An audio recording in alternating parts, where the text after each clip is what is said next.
여러분 안녕하십니까. 전격 시사 고성국입니다.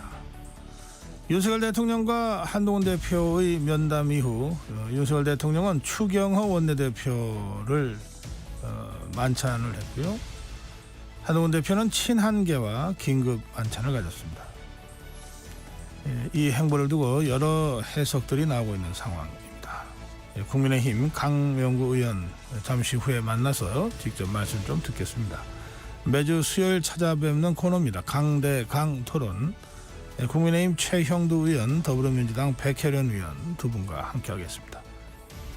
최근 북한의 러시아 파병 정황들이 드러나고 있는 가운데 북한은 유엔 회의에서 공개적으로 이를 부인했습니다. 우리 정부는 우크라이나 무기 지원 가능성을 내비쳤습니다. 이 문제 이화여대 북한학과 박원곤 교수와 짚어보겠습니다. 10월 23일 수요일 전격 시사 출발합니다.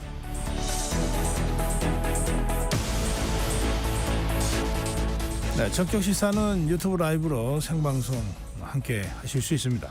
문자 참여해 주십시오. 짧은 문자 50원, 긴 문자 100원, 샵 9730입니다. 콩 어플 무료입니다. KBS 1라디오 채널 정치경제사회문화 각종 명품 컨텐츠가 지금 여러분을 기다리고 있습니다. 구독, 좋아요, 그리고 좋은 댓글로 여러분 KBS 라디오와 함께 해주십시오. 네, 뉴스 브리핑입니다. 세계일보 이현미 기자입니다. 이 기자 어서 오세요. 안녕하세요. 네, 북한의 러시아 파병, 이 정부가 북한의 전투병 파병에 대응해서 공격용 무기 지원을 검토하기로 했습니다. 네, 정부가 우크라이나에 비살상용 군수 물품만 지원하겠다는 기존 방침을 깨고 살상 무기를 지원하는 방안도 검토하기로 했습니다. 대통령실은 어제 긴급 NSC 상임위원회를 열고 북한 파병과 관련해 대응 방안을 논의했는데요. 김태효 1차장이 브리핑을 열고 북한군의 즉각적인 철수를 촉구한다고 밝혔습니다. 그러면서 러시아와 북한의 군사협력 진전 추이에 따라 단계적으로 대응 조치에 나서겠다고 말했는데 이 단계적 대응 조치에 대해 정부는 상황에 따라 방어용 무기뿐 아니라 공격용 무기까지 지원이 가능하다는 것이라고 설명했습니다. 네.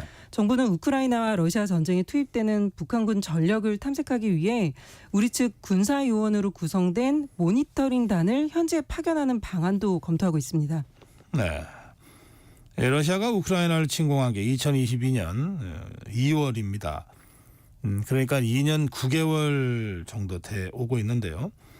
그동안 살상무기 지원하지 않겠다고 했던 우리 정부가 이렇게 입장을 바꾼 이유가 뭘까요? 북한군의 전투병 파병은 우리가 설정한 레드라인 위반에 준하는 심각한 사안이라고 보고 있기 때문입니다. 네. 레드라인은 넘지 말아야 할 선을 의미하는데요. 우리는 러시아에 대해 러시아가 북한에 첨단 군사무기 핵심 기술을 이전하는 걸 레드라인으로 설정을 했고 반대로 러시아는 우리에 대해 한국이 우크라이나에 살상무기를 지원하는 걸 러시아 측의 레드라인으로 밝혀왔습니다. 북한의 전투병 파병으로 러시아가 북한에 큰 빚을 지게 된 건 결국 북한의 군사력 강화로 이어질 가능성이 크다고 정부는 보고 있습니다. 그렇다고 당장 살상무기를 지원하겠다는 건 아니고 그 가능성을 언급하면서 강력한 맞대응 의지를 보여준 것으로 평가됩니다. 실제로 살상무기를 지원하면 러시아와의 관계가 파탄날 수 있어 신중해야 한다는 지적도 나옵니다. 네, 이 문제는 나중에 이화여대 북한학과 박원곤 교수와 좀 더 심층적으로 짚어보겠습니다. 정치권 소식입니다. 윤석열 대통령과 한동훈 대표가 이틀 전에 면담을 했습니다.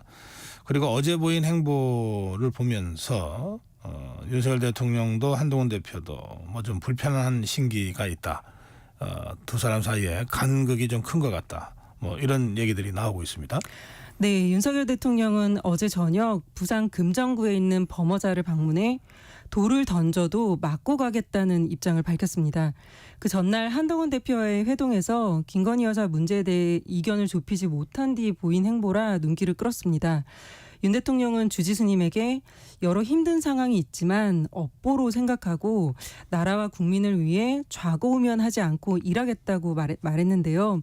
한 대표와의 면담 자리에서도 우리 당 의원들이 야당 입장을 취하게 된다면 나로서도 방법이 없지 않느냐 이렇게 말한 것으로 전해졌습니다. 한 대표도 어제 저녁 친한계 의원 22명과 번개 만찬을 했습니다. 윤 대통령과의 면담에서 특별한 성과가 나오지 않은 가운데 그 바로 다음 날 가까운 의원들을 긴급 소집한 건데요.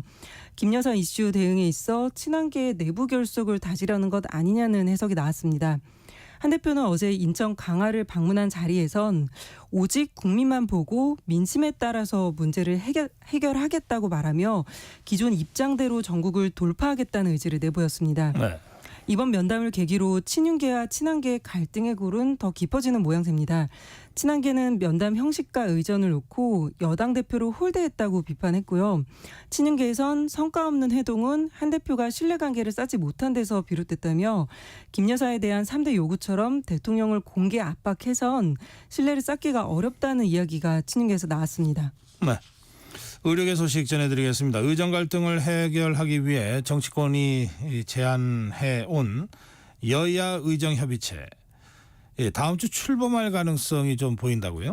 네, 대한의학회와 의대협회가 어제 여야의정 협의체에 참여하겠다고 밝히면서 협의체가 곧 가동될 것으로 보입니다.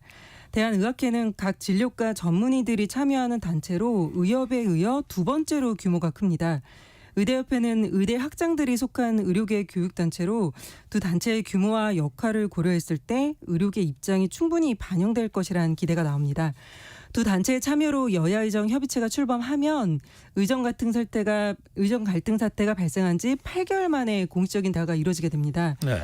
이들 단체가 참여를 결심한 데는 지금 환자들의 고통이 너무 커진 데다 수능 시험이 코앞에 닥친 상황에서 내년도 증원 백지화만 고수하는 게 현실적으로 어려워졌기 때문으로 분석이 됩니다. 다만 이들이 정부와 합의점을 찾더라도 문제 해결에 키를 쥔 전공의들이 수련병원에 돌아오지 않으면 의료 공백 상황은 여전히 계속될 수밖에 없습니다. 현재 전공의들과 의대생들은 협의체 참여에 부정적 입장을 보이고 있는데요. 의정대화가 성공을 거두려면 어떻게든 이들을 대화의 틀에 끌어들여야 한다는 지적이 나옵니다. 네, 경제 관련 소식 알아보겠습니다. 현대차 인도 법인이 현재 시장 기준으로 사상 최대 규모로 인도 증시에 상장했군요. 네, 현대자동차가 어제 세계 3대 자동차 시장인 인도에서 증시에 상장했습니다. 공모가는 우리 돈으로 주당 32,000원 정도였는데 공모 주식수의 2배가 넘는 청약이 쏟아질 정도로 현지 반응이 뜨거웠습니다. 이번 상장으로 현대차는 인도 증시 사상 최대 규모인 4조 5천억 원을 조달했습니다. 어제 정의선 현대차그룹 회장이 현지에서 기념행사를 열었는데요. 현대차는 이번 자금으로 인도를 신흥시장 진출을 위한 수출 허브로 키우겠다고 밝혔습니다. 네. 인구가 14억에 달하는 인도는 중국과 미국에 이어 세계 3대 자동차 시장으로 꼽히는데 자동차 보급률이 아직 10%가 안 돼서 성장 가능성이 크다는 평가가 나옵니다. 현대차는 1996년 인도 법인을 설립하며 현재 진출했는데요. 인도 시장에 완성차 기업이 상장한 건 일본 마루키 스즈키에 이어 현대차가 두 번째입니다.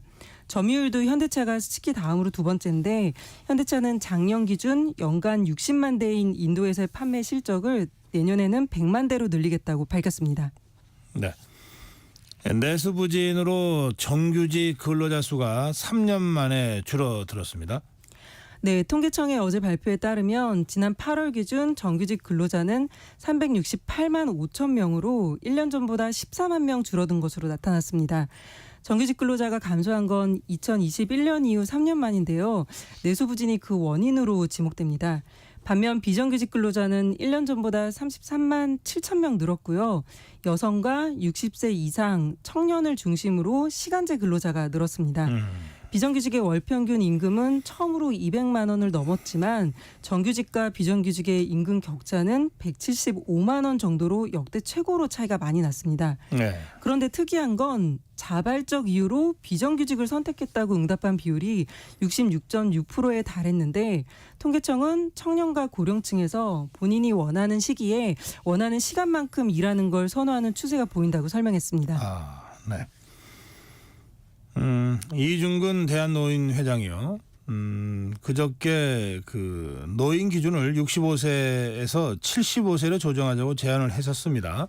이에 대해서 정부가 검토하겠다는 입장을 밝혔어요. 네, 한덕수 국무총리가 어제 기자간담회에서 이중근 회장의 제안에 대해 중요한 문제로 보고 검토해 나가겠다고 밝혔습니다. 이 회장은 취임식에서 현재 노인 인구는 1,000만 명이지만 2050년에는 2,000만 명이 된다며 노인 연령을 올리고 정년도 연장하자고 제안했는데요. 한 총리가 이에 화답한 겁니다. 한 총리는 인력 부족이 우리나라의 성장 잠재력을 떨어뜨리는 중요한 요인 중 하나인데 그런 문제를 당사자인 노인회가 제기한 것에 대해 잘 검토해야 할 필요가 있다고 말했습니다. 네. 그러면서도 사회적 합의를 이뤄야 하는 문제라며 노사정 협의회에서도 이미 안건으로 설정해 논의를 시작했다고 설명했습니다. 지난해 복지부가 실시한 노인 실태조사를 보면 고령자들이 스스로 노인이라고 생각하는 연령이 평균 71.6세로 나타났는데 우리 사회의 고령화가 심해질수록 관련 논의가 더 활발해질 것으로 보입니다. 네, 오늘 여기까지 듣겠습니다. 뉴스브리핑 세계일보 이현미 기자였습니다. 감사합니다. 네, 전격 시사 듣고 계신 지금 시각 7시 31분입니다. 날씨정보입니다. 오늘 중부지방과 경북 지역에 오전까지 비가 더 이어지겠습니다. 비의 양은 강원도 5에서 20mm가량 되겠고요. 서울 등 중부와 경북 5mm 정도의 비만 더 뿌려진 뒤 낮부터는 개면서 맑아지겠습니다. 오늘 날씨의 핵심 사항은 바로 강풍입니다. 비 그친 뒤 강풍이 불면서 기온도 뚝 떨어지고 쌀쌀해지겠습니다. 해안을 중심으로 강풍특보 내려진 가운데 오늘 바람이 매우 강하게 불겠고요. 산지는 순간 풍속 초속 25에서 30m 안팎까지 불면서 특히 영동 및 경북동 해안 산지 쪽은 강풍 경보로 강화될 가능성도 있습니다. 시설물 점검 철저히 하시는 게 좋겠습니다. 오늘 낮 기온 어제보다 낮겠습니다. 서울이 16도에 머물겠고요. 대전, 전주 18도 등 15도에서 22도 분포가 되겠습니다. 내일은 찬 공기가 더 강화되면서 서울이 7도, 대관령 1도까지 떨어집니다. 서리가 내리고 얼음이 오는 곳이 있을 걸로 보여집니다. 건강관리 및 또 건강관리에 유의하시기 바랍니다. 지금 서울의 기온은 11.9도입니다. 날씨 정보였고요. 다음은 이 시각 교통 상황 알아보겠습니다. KBS 교통정보센터의 김민희 씨입니다. 빗길에 사고가 잇따르고 있습니다. 수도권 제1순환고속도로 판교에서 구리 방면으로 먼저 성남부근 5차로에는 고장난 차가 서 있어서 이 성남에서 성남요금소 사이 정체가 더 심해져 있습니다. 더 가서 구리 남양주 요금소 1차로에서는 사고가 나면서 부근으로 정체 시작됐습니다. 이후로는 계양에서 송내 사이로 더딘 흐름 이어지고 있고요. 장수부근 4차로에도 화물차가 고장으로 서 있어서 이 장수부터 소래터널 사이로 속도 더 많이 떨어져 지납니다. 경부고속도로 부산 쪽으로는 반포부터 서초 사이와 다시 죽전에서 수원 사이로 정체고요. 기흥휴게소 진출램프 갓길에서는 사고를 처리하고 있습니다. 더 가서도 오산에서 남사 사이로 더디게 지납니다. 서울시내 동부간선도로 도심 쪽으로 도봉터널 입구부터 성수분기점까지 긴 정체 이어지고 있는데요. 도봉터널 출구부 3차로에서는 사고까지 났습니다. 그 밖에 올림픽대로 하남 쪽으로 가양대교 부근 4차로에는 고장난 차가 서 있습니다. 이 여파바다 행주대교 이전부터 정체입니다. KBS 교통정보센터였습니다.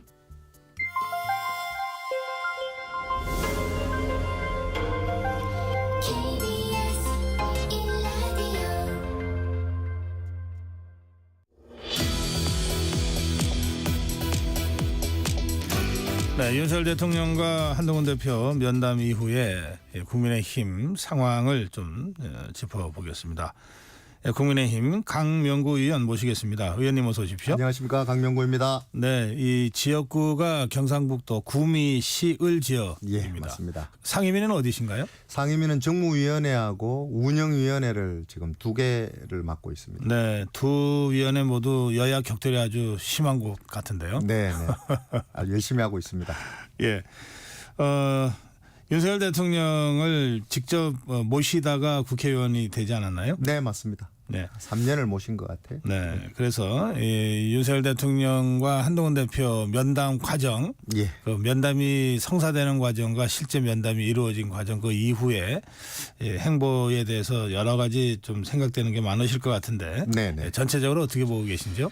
이게 보통 우리 여당 대표와 대통령의 일종의 독대나 만남은 너무나도 자연스러운 거거든요. 네. 이게 원내대표도 마찬가지고 당대표도 마찬가지고 국정 현안에 대한 긴박한 일이 있을 수도 있고 전화를 드릴 수도 있고 문자를 드릴 수도 있고 독대를 할 수도 있고 만남을 가질 수도 있고 식사를 할 수도 있는 너무나도 자연스러운 문제가 왜 이렇게 이슈가 되고 형식을 중요시하고 이러는지 도무지 저는 일정간 메시지를 총괄하는 입장에서는 이해할 수 없는 부분입니다. 그래요. 그 자연스럽게 어떤 형태로든 그 할 수 있는 일이 이렇게 굉장히 큰 사건처럼 됐다. 이렇게 뭔가 단판을 줘야 될 것 같고 협상을 해야 될 것 같은 이런 상황들이 네. 저로서는 참으로 안타깝다. 이렇게 좀 말씀드리고 싶습니다. 이 대통령과 한동훈 대표 면담 이후에 그 한동훈 대표 측에서 나오는 이야기들은 이번 면담이 뭐 내용이 별로 없었다. 한동훈 대표의 진심이 통하지 않았다. 이런 반응들인데요. 또 상당히 격앙된 반응들도 보이는 것 같고요. 뭐 무례했다. 뭐 이런 얘기까지 나옵니다. 그런데 또 대다수 언론도 그런 식으로 빈손 면담, 맹탕 면담이었다. 또 더불어민주당과 야권에서도 네. 그렇게 곱지 않은 시선으로 네. 이렇게 비판적인 논평들을 하는 것 같습니다. 왜 이렇게 되고 있을까요?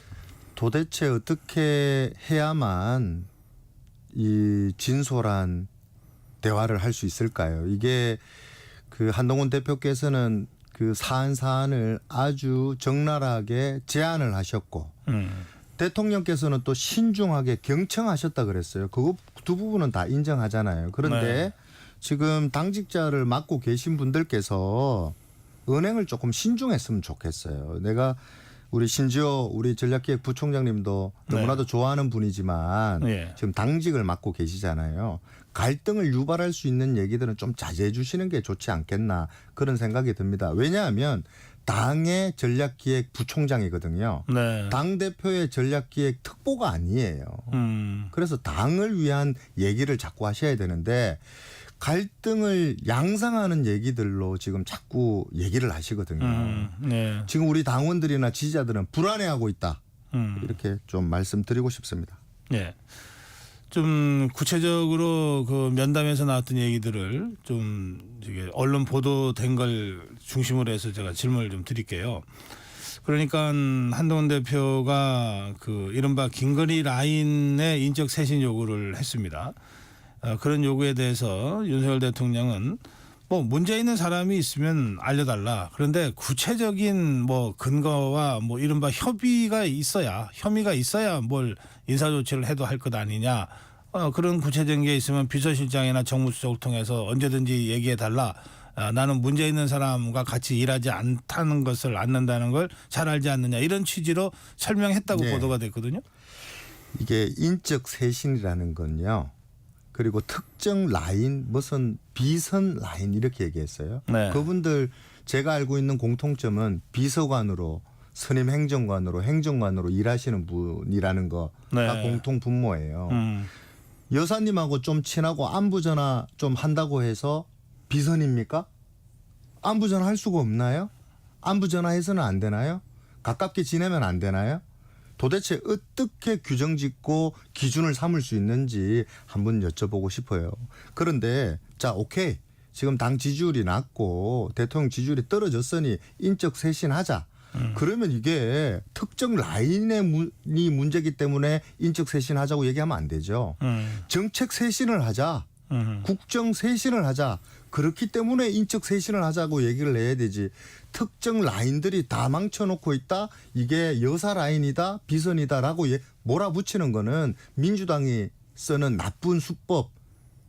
김건희 여사가 약한 고리라 생각하고 밀어붙이는 민주당의 나쁜 수법과 똑같다. 저는 이렇게 해서는 안 된다고 생각합니다. 네. 그 일각에서는 이런 얘기를 하는 것 같습니다. 그 윤석열 대통령이 정치권에 들어온 지 불과 14개월 만에 대통령이 됐기 때문에 대통령이 되고 나서 뭔가 대통령실을 구성하고 하는 과정에 인사를 해야 되는데 정치권 출신들을 거의 잘 몰랐다는 거예요. 그래서 어쩔 수 없이 캠프에서 후보를 도와줬던 사람들 중심으로 할 수밖에 없었는데 그 캠프 구성원이라고 하는 게 대체로 국회의원들과 함께 일했던 보좌관, 비서관 출신들이 많고 또 캠프에서 이런저런 도움을 줬던 사람들이 추천하는 사람들이 많았다. 그렇게 구성이 된 건데 이게 무슨 라인이 있을 수 있느냐. 그런 취지의 설명을 하더라고요. 그리고 그런 식으로 라인을 얘기하자면 김건희 라인이 아니라 뭐 누구 라인이 훨씬 더 많다 사람들이 이런 식의 얘기도 하던데 실제 대통령실에 근무를 해 보셨으니까 어떻습니까? 제가 검찰총장 그만두시고 대선 캠프 일정과 메시지를 처음부터 총괄했던 실무자거든요. 네. 지금 앵커님께서 말씀하신 게 맞고요. 네. 대통령께서 우리를 처음 만났을 때는 저에게 첫 질문이 그거였거든요. 강 위원장은 오랫동안 정치권에서 보좌관 생활도 해봤고 당협위원장도 해봤고 여의도 연구소에서 연구원 생활도 해봤지 않느냐. 정치를 잘 알지 않느냐. 정치 프로토콜을 잘 알지 않느냐. 그래서 내가 준비되지 않은 대통령 후보라 그러는데 도대체 난 그 이유를 잘 모르겠다. 그 이유를 설명해 달라는 말씀을 주셨거든요. 네. 대부분 저와 함께 캠프에서 일했던 사람들이 정치권에서 몸담았던 참모들이었거든요. 네. 보좌관들이요. 네. 그런데 그게 어떻게 누구의 라인이고 누구의 비선이고 비선이라는 건 무슨 또 직책도 없는 사람들이 쓰는 네. 용어잖아요. 그렇죠. 그래서 저는 좀 그게 이해되지 않는 부분인데 네. 어떻게 규정하고 기준을 삼을지 한 번 더 여쭤보고 싶어요. 반문하고 싶어요. 그분들을 비선이라고 어떻게 규정할 수 있을까라는 반문을 한 번 더 드리고 싶습니다. 네. 그 처음부터 캠프에서 이제 윤석열 대통령 후보를 모시고 일했다고 말씀하셨으니까 명태균 씨를 보신 적이 있나요? 저는 명태균 씨라는 분을 만난 적도 없고 본 적도 없고 전화번호도 없습니다. 예. 명태균 씨가 연일 언론을 통해서 주장을 하고 있는데요. 보면 굉장히 가까웠던 최측근으로 활동했던 것처럼 얘기하고 있거든요. 저는 이 부분부터 먼저 좀 짚고 넘어가야 될 것 같아요. 우리 정치권뿐만 아니라 우리 네. 대한민국이 이 명태균 씨라는 분의 말, 주장 그리고 또 강혜경 씨라는 분의 말, 주장으로 온 나라가 시끄럽습니다. 온 나라가 지금 휘둘리고 있어요. 그러나 이분들이 서로 거짓말쟁이라고 또 얘기합니다. 자기네들끼리는요. 예.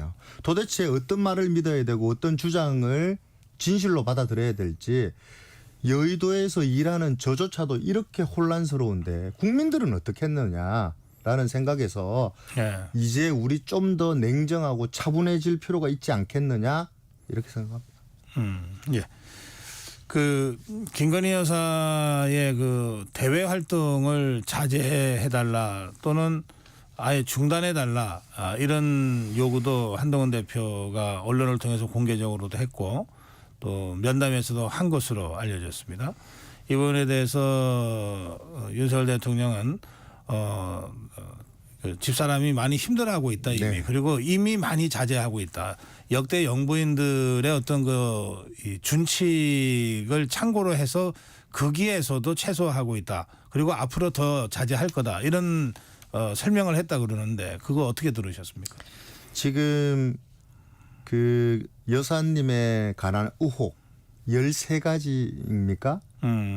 되는데 네. 그 의혹들 한번 보셨어요? 그 안에는 공작 수준의 드러난 것도 있고요. 네. 다 의혹인데 뭔가 이거를 해명하고 해소할 수 없는 의혹들이에요. 그런데 이걸 가지고 우리 지금 활동을 좀 자제해 줬으면 좋겠다라는 그 국민 눈높이를 말씀하셨잖아요. 네. 이해할 수 있을 것 같아요. 국민들께서 이래저래 민주당이 쳐놓은 의혹들이 뒤섞이면서 그게 부풀려져서 네. 이게 앞뒤가 뭔지 전후가 뭔지 막 뒤섞고 훌 섞어놨거든요. 네. 그랬더니 국민들께서는 이거 정말 김건희 여사가 뭐가 문제가 있는 것 같구나라고 지금 생각하는 거거든요. 네. 네. 민주당에서는 이거를 고리로 삼고 싶어 해요.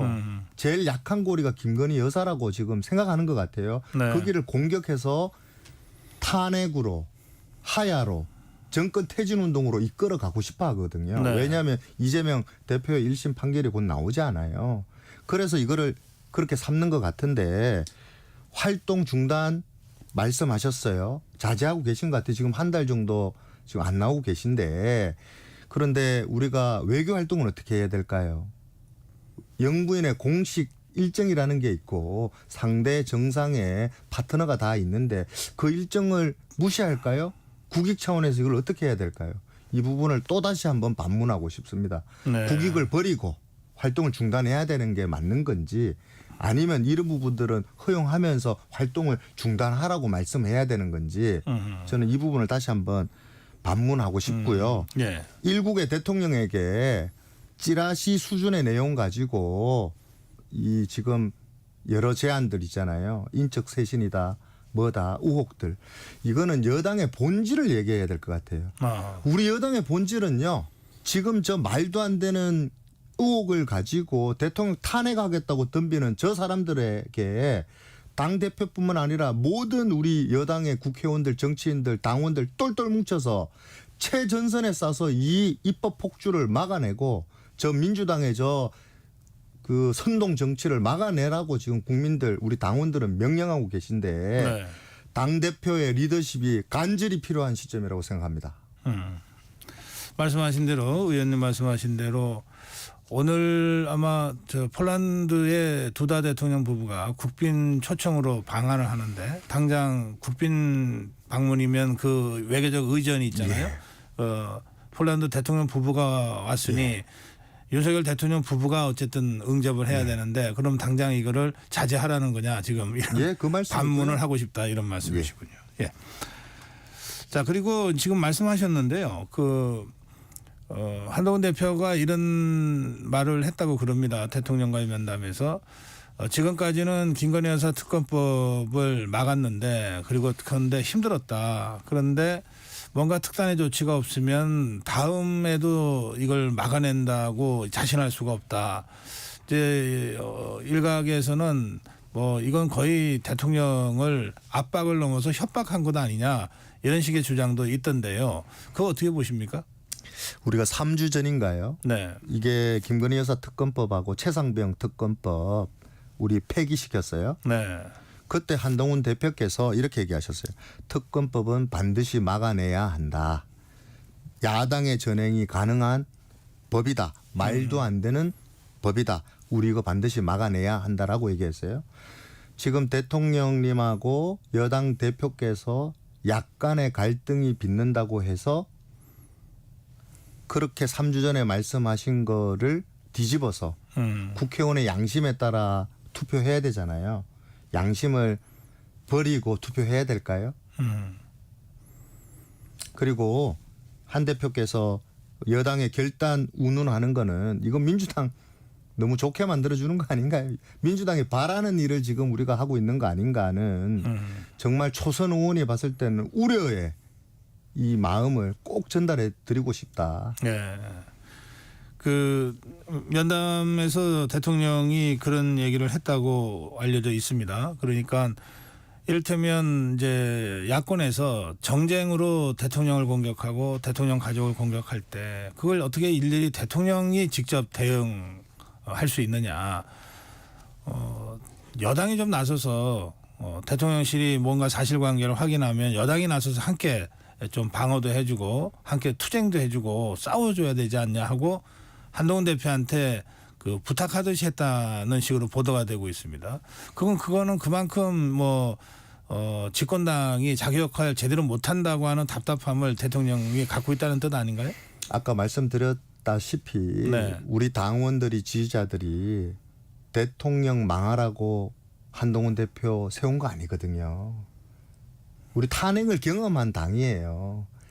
여당의 본질을 생각해야 됩니다. 우리가 똘똘 뭉쳐서 이거 막아내야 되죠. 의혹들로만 가득 찼잖아요. 드러난 게 어디 뭐가 있습니까? 저는요. 이 지금 민주당이 바라는 일 해서도 안 되고요. 이 야당 의도에 휘말려서도 안 된다고 생각합니다. 그런데 대통령 면담을 앞두고 이재명 대표가 갑작스럽게 제안한 여야 대표 회담을 한동훈 대표가 한 3시간여 만에 그걸 받았지 않습니까? 그래서 면담하러 가기 전에 그게 먼저 뉴스가 됐습니다. 그런가 하면 이제 그 이후에 제가 어제 조승래 민주당 수석 대변인하고 대담하면서도 이제 질문을 드렸는데 한동훈 대표와 이재명 대표 사이에 뭐 카톡도 하고 뭐 이렇게 전화 통화도 하는 그런 얘기들 그 관계가 쭉 유지되어 오면서 이런 그 제안이 있었고 이제 그 화답이 있었다는 겁니다. 그러면 이게 어떤 상황으로 그 이해를 해야 되는지 그 국민의힘이나 국민의힘 지지자들 입장에서 좀 상당히 당황스러울 수 있는 그런 상황 전개가 있을 수도 있겠는데요. 저는 이게 뭐 우리 대표님의 무슨 의도가 있었다고는 생각하고 싶지 않습니다. 이게 네. 이 대표끼리 너무나도 당연하게 협치를 위해서 네. 만나기도 하고 밥도 먹기도 하고 너무나도 당연하게 만나야 되겠죠.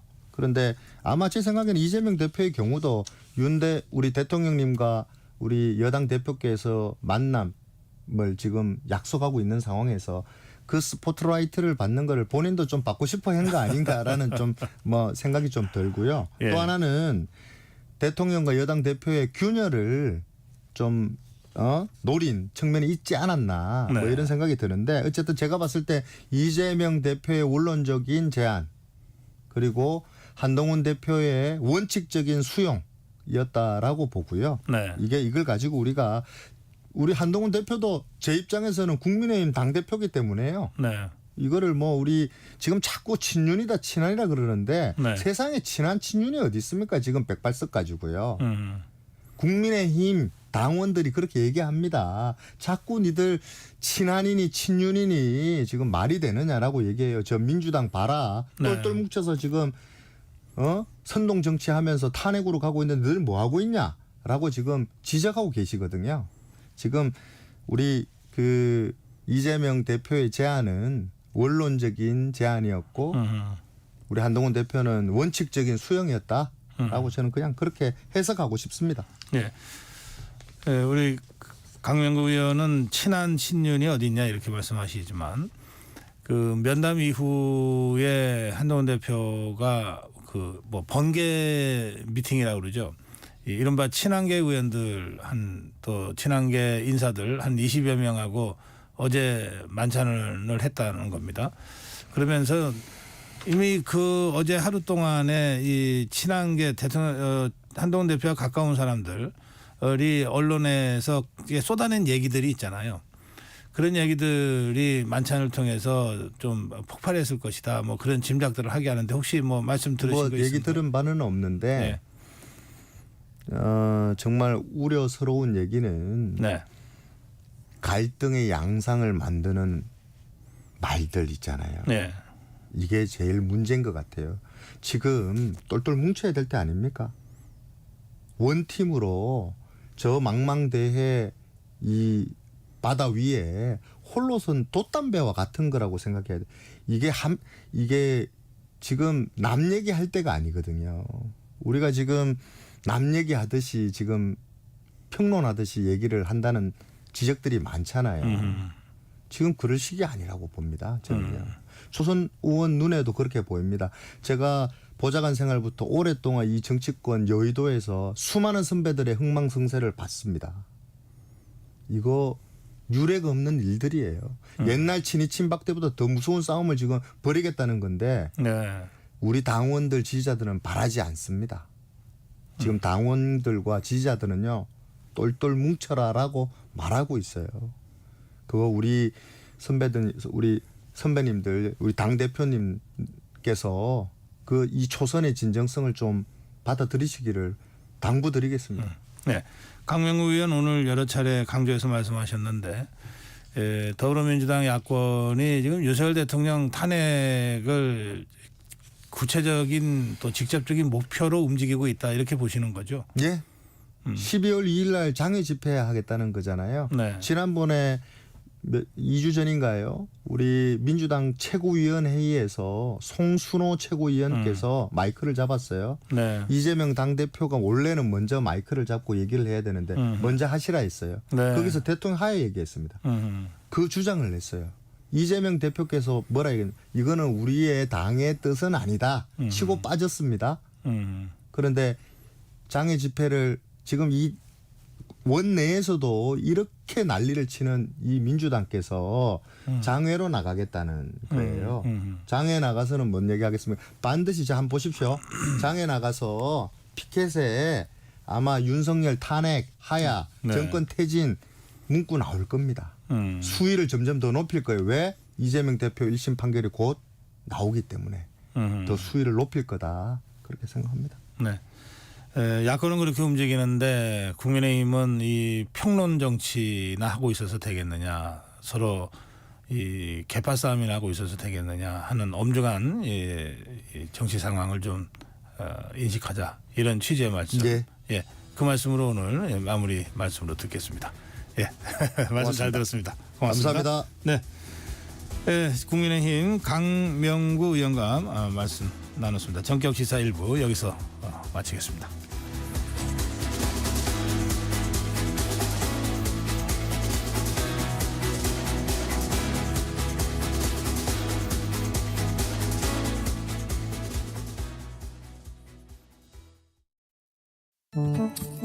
KBS 라디오 기후 위기 대응 캠페인 지구를 안녕하세요. 저는 청소년 기후행동 윤현정이라고 합니다. 19명 청소년들이 원고가 되어서 헌법재판소에 국가의 기후대응이 국민의 기본권을 충분히 보호하고 있지 않다라는 내용으로 헌법소원 청구를 했습니다.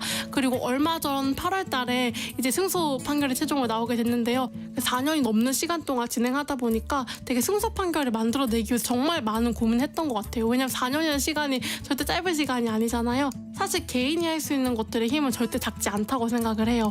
왜냐하면 헌법소원을 진행했던 사람들도 사실 그저 한 명의 개인이었고, 저도 지금 사실 그저 한 명의 개인이고, 국민참여의견서에서 함께 해주었던 소송에서 가장 강력한 힘이 되어줬던 사람들도 사실 개인이었잖아요.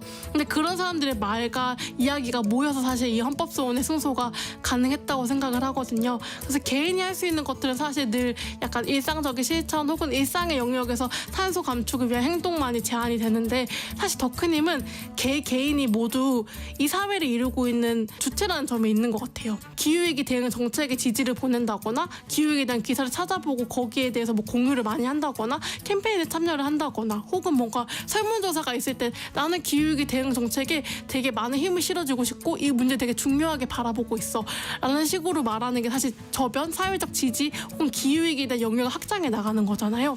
그런 부분에서 더 함께 할 수 있지 않을까 싶습니다. 뜨거워지고 있는 지구. 지금 우리의 문제입니다. KBS 라디오 기후위기 대응 캠페인 지구를 지켜라 였습니다.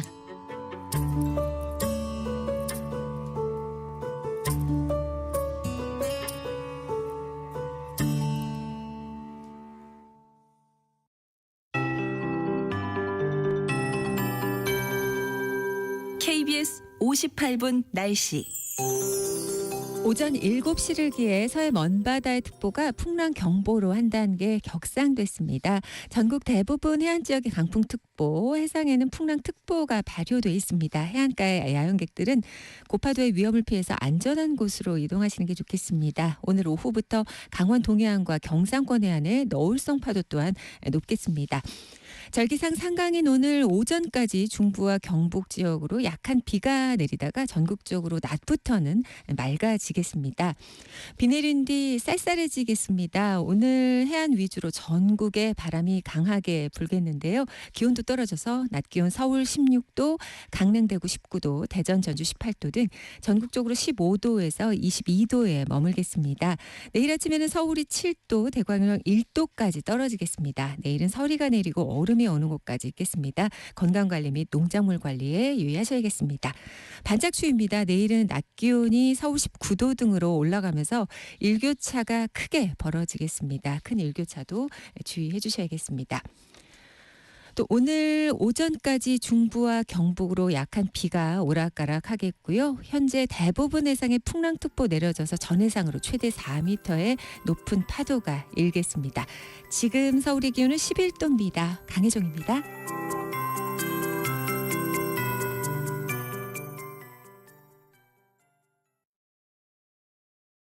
정성을 다하는 국민의 방송 KBS가 8시를 알려드립니다. AM 711kHz, FM 97.3MHz, KBS 1라디오입니다. HLKA.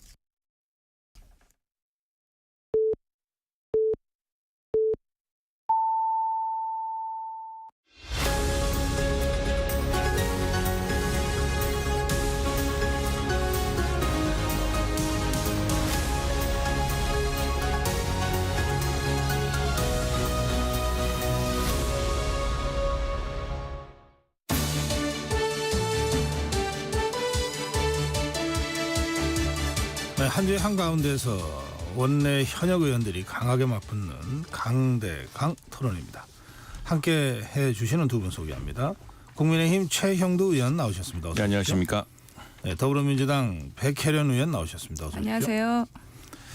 네, 지난주에 토론 마무리하면서 어떻게 삼선 의원 백혜련 의원을 먼저 소개를 안 했냐고 최형두 의원이 좀 미안해 하던데. 뭐 다수당 아닙니까? 예, 여당 의원 먼저 이렇게 여야라고 그래서 여당 의원 먼저 소개를 합니다. 괜찮으시죠? 네, 괜찮습니다. 네. 다수당 우선으로 내세워서 국회에서 좀 책임 있게 해줬으면 좋겠습니다. 아 그래요? 잘하고 있습니다. 네. 예, 윤석열 대통령 한동훈 대표 면담 이후에 그 여러 가지 그 얘기들이 나오고 있는데요. 예, 이 면담을 어떻게 평가하시는지부터 말씀 듣겠습니다. 먼저 최영도 의원님. 예, 어제 하루 종일 뉴스에 여러 화제 말이 나왔습니다만 이 사실은 그건 강 건너 불구경하는 사람들 이야기고 이 강 이쪽에서 이 사태를 관리하고 또 이 사태를 해결해야 될 사람이 한 사람으로 보자면은 집권 여당이 상당히 심각한 딜레마에 지금 빠졌다는 생각이 듭니다.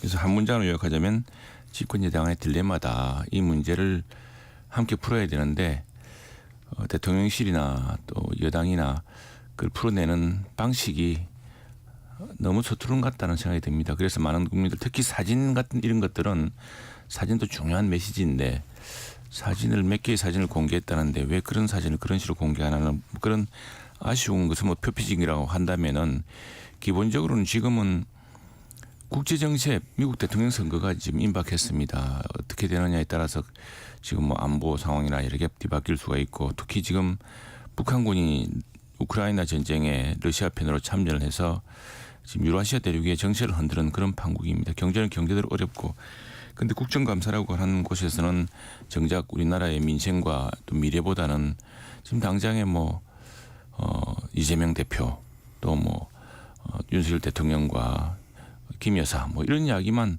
격가지 이야기만 계속 나오고 있습니다. 이런 상황에서 집권 여당은 어쨌든 이 국제 정세와 지금 우리 안보 정세, 경제를 총체로 책임져야 되는 상황인데 이렇게 내용처럼 비치는 이런 일에 지금 붙잡혀 있으니 정말 답답하고 그러나 지금 이 문제를 풀어야 될 책임자도 우리니까 우리가 이 문제를 정말 좀 국정감사 때문에 의원들이 다 지금 지역으로 또 부처로 다 나눠져가 있습니다. 한번 모여서 정말 이 문제는 어떻게 풀어야 될지를 허심탄회하게들 다 논의해야 될 때라고 생각합니다. 네, 백혜련 의원님. 한동안 한동훈 대표하고 윤석열 대통령의 관계를 놔두고 영화 제목으로 헤어질 결심 이런 얘기들이 많이 돌았거든요. 근데 어제 회담 보니까 거의 공식 결별 선언으로 보일 정도로 이제는 헤어질 때 이렇게 바꿔야 되지 않을까 싶어요. 어제 그 면담은 정말 한동훈 대표의 에 대한 망신 주기로 일관됐다고 보입니다. 처음부터 마지막까지 정말 이건 완벽한 의전의 실패고 또 그 의전의 실패를 떠나서 의도된 또 실패였다. 이렇게 보이거든요. 그러니까 사진 얘기를 굉장히 많이 하는데 정말 그 사진이 하나부터 열까지 진짜 한동훈 대표에 대한 무시로 일관돼 있다고 보입니다. 그러니까 가장 많이 얘기된 사진이 그 윤석열 대통령이 가운데 앞에 앉고 정진석 실장과 한동훈 대표가 이렇게 마주보고 있는 사진이잖아요. 두 사람 뒷모습만 보이고 그 배석 자니까 진짜 검사와 피의자의 그런 느낌이다. 그런 얘기들 굉장히 많이 났잖아요. 그리고 윤석열 대통령이 가운데 딱 앉아요. 그러니까 그 정진석 실장과 한동훈 대표가 같이 둘을 앞에 놓고 훈계하는 형태지 한동훈 대표하고 면담한다는 느낌이 전혀 없습니다. 그리고 테이블도 그러니까 미리 원탁을 요구했다는 거 아니에요? 한동훈 대표 측에서. 근데 그걸 안 받아들인 거거든요. 원탁 테이블 자체를 안 받아들이고 사각 테이블에 딱 그렇게 마주보는 두 사람을 마주보는 형태로 배치했다는 거는 정말로 이거는 대통령실에서 작정했다. 그리고 그 나온 사진 중에 더 충격적인 게 투샷이 하나도 없어요. 한동훈 대표하고 윤석열 대통령과 둘만 나온 사진이 다 누군가는 껴있는 사진이 나오고 더욱이나 그나마 투샷이라고 개봉한 사진 중에 그 김건희 라인으로 한동훈 대표가 건의했다고 하는 그 의전비서관 그 의전비서관이 계속 이기정인가요? 이름이 제가 정확하지 않은데 계속 나옵니다. 그런 사진을 대통령실에서 공개를 했거든요. 근데 그걸 모르고 공개하지는 않았을 것 같아요. 저는 정말 의도적으로 했다고 보이는데 그렇다면 대통령실은 정말로 이걸 그냥 한동훈 대표하고 관계는 어떻게 되는지 상관없다. 이렇게 그냥 공식적으로 보인 거라고 보이고 또 그 끝나고 나서도 정말 추경호 원내대표 부른 거는 정말 이거는 더 충격적인 거죠. 그러니까 한동훈 대표도 얼마나 열받았으면 다른 말은 안 쓰고 한동훈 대표 만찬했다는 거 그것만 카톡방에 올렸다는 거 아니에요. 안전히 한동훈 너는 필요 없다. 그냥 추경호 대표만 데리고 가겠다. 이런 메시지를 안전히 준 거라고 봅니다. 이거는. 그 면담에서 그 대통령과 한동훈 대표의 그 대화 내용도 이제 거의 대부분이 언론을 통해서 보도가 됐잖아요. 그 대화 내용과 관련해서는 어떻게 평가하십니까? 네, 제가 먼저 할까요? 예. 그러니까는 뭐 이제 세 가지를 함부로 한동훈 대표가 얘기한 거예요. 한 네. 거잖아요. 인적 쇄신, 김 여사 대외 활동 중단, 김 여사를 둘러싼 각종 의혹에 대해서 이제 뭔가 조치를 취해달라. 근데 왜 완벽한 거절이죠. 인적 쇄신에 대해서는 어떤 문제가 있는지 구체적 내용을 수상히 적어서 달라. 사실 이런 문고리 권력이나 이런 부분들이 대한 건의잖아요. 일종의. 이게 어떻게 이렇게 정확하게 이렇게 할 수가 있는 게 아니에요. 사실은. 그리고 대외 활동 중단에 대해서도 이미 대외 활동 자제하고 있다. 그러니까 그냥 놔둬라. 이렇게 얘기한 거고. 김 여사를 둘러싼 각종 의혹에 대해서도 객관적 단서가 있어야 한다. 수사를 받고 조치하겠다. 이미 하고 있는데 지금 무혐의 되거나 지금 특검을 해야 된다는 거에 대한 거절 의사를 그동안 거부권을 행사함으로써 확실하게 표현하신 거거든요. 근데 그거에 대해서 이 완벽한 거절을 결국은 하신 거고 결국은 국민의 눈높이가 아니라 지금 세상을 우리 그 건의 눈높이로 지금 대통령께서 한마디로 보고 있다. 전혀 민심과는 동떨어진 판단과 그 행동을 하고 있다고 볼 수밖에 없고요. 정말 안에 지키기만 몰두하고 있다. 이렇게 평가할 수 있을 것 같습니다. 네, 최영도 의원. 예, 이게 지금 이런 류의 사실 지금 사태의 본질은 보면은 이것이 이렇게 국정을 이런 나라를 뒤흔들 만한 사건인가라는 이제 이런 의구심이 많이 듭니다. 그런데 이 사태를 보면은 결국에는 그 소통의 문제라고 생각하지 않습니까? 보통 이야기하지 않습니까? 소통이라고 일반적으로 이야기되는데 그러니까 사람들이 어떤 일로 해서 의구심을 품고 또 이건 아닌데 왜 저러나라고 궁금증을 풀고 또 약간 실망을 비치기 시작할 때 이 문제를 조속하게 매듭짓고 풀어나가는 능력 그런 능력이 있는데 이게 이제 커뮤니케이션 쪽에 보자면은 크라이시스 커뮤니케이션이라 그래서 이렇게 약간 상황이 엉뚱하게 굉장히 좀 위태롭게 전개된다 싶을 때 그 상황을 풀어낼 수 있는 그런 이제 어떤 소통의 매뉴얼 같은 게 있습니다. 그게 이제 크라이시스 커뮤니케이션인데 그건 제일 유명한 것은 미국의 제약회사가 어떤 약의 부작용 때문에 정말 회사가 망할 뻔한 상황이 있었을 때 그걸 어떻게 풀어내는지 진솔한 사과 또 거기에 대한 신속한 대책을 통해서 오히려 주가를 회복하는 이런 경우가 있었고 국내에서는 이전에 메르스 사태 때 삼성병원 서울 삼성병원이죠. 강남의 삼성병원이 메르스 사태 확산했던 진원지처럼 되는 아주 그 엉뚱한 사건이 하나 있었습니다. 근데 이게 이제 당시 삼성에 대한 실망 같은 걸로 이어질 수 있었는데 그 당시에 그 이재용 삼성 같은 이제 물려받은 부회장이 그 문제에 대해서 자신들이 사과해야 될 것보다 더 크게 사과를 했습니다. 그 뒤로 많은 언론에서는 아니 사실 알고 보면은 삼성이 엄청난 그룹의 자산을 털어서 이런 병원을 만들었는데 이런 감염병 사태에서 물론 이제 실수가 있었지만 그것이 고의적인 것도 아니고 또 사태를 걷잡을 수 있는 사태 확산해서 부득이를 됐는데 그렇게 해서 오히려 삼성병원의 신뢰와 또 이재용 회장의 초기 리더십도 회복된 측면이 있습니다. 이런 좀 비상한 리더십이 필요한 시기라고 생각을 합니다. 이런 리더십이 대통령실에서는 부족한 거 아니냐 말하자면 크라이시스 커뮤니케이션을 하는 능력. 지금 이게 평상적인 상황이 아니거든요. 그런 상황이고 그런 상황에서 지금 아니 말로 무슨 연출이라도 필요한 시기입니다. 지금. 그런데 연출을 못해서 이렇게 못하나 싶을 정도로 쌍방이 정말 좀 이 국민들에게 특히 여당의 일원으로서는 국민들에게 참 좀 미안한 심정입니다. 저는 근데 연출의 문제가 아니고요. 근본적으로는 현실 인식의 문제가 다르기 때문이라고 생각합니다. 소통의 문제도 나가겠지만 그걸 전에 먼저 현실 인식이 같아야 되잖아요. 근데 대통령실은 안전히 지금 국민들의 눈높이하고는 다른 현실 인식을 하고 있는 겁니다. 지금 김건희 여사에 대해서 아무 문제가 없고 어떻게 보면 문제가 없는데 고통을 당하고 있는 순교자라고 이렇게 보고 있는 거예요. 제가 볼 때는. 그러니까 이런 방식의 대처가 나올 수밖에 없는 거고 지금 오히려 한동훈 대표의 이 면담 이 과정을 보면 오히려 고도하게 저는 연출됐다고 보입니다. 오히려 대통령실에서 이거 의도했어요. 모르고 한 게 아니에요. 네. 이제 그 면담 내용 중에는 그 윤석열 대통령이 좀 그 야권의 이른바 정략적 공세에 그 국민의힘이 집권당으로서 제대로 대응을 좀 적극적으로 못한다는 데 대한 아쉬움을 표한 부분도 있다고 그럽니다. 그러면서 좀 더 적극적으로 싸워달라. 그런 대통령의 그 얘기가 있었다면 집권당 의원으로서는 어떻게 생각하세요?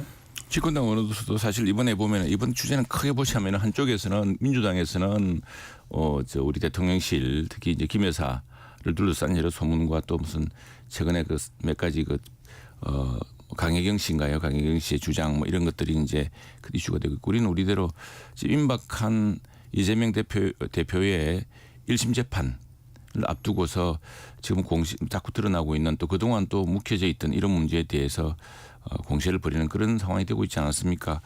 근데 그건 뭐 지금 저희들로서 최선을 다하고 있고 지금 서로가 저는 이런 생각이 듭니다.